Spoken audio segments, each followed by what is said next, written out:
how to review live videos you've watched on Facebook Lite. Hello guys, in today's video I'm gonna show you how to review live videos you've watched on Facebook Lite. First thing, go to Facebook Lite and then click these three lines in the top corner and go down, click settings,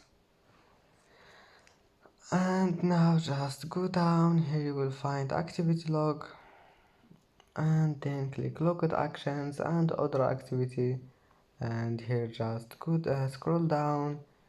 Here you will find the live videos you've watched, and here you can review it on Facebook Lite. It's easy.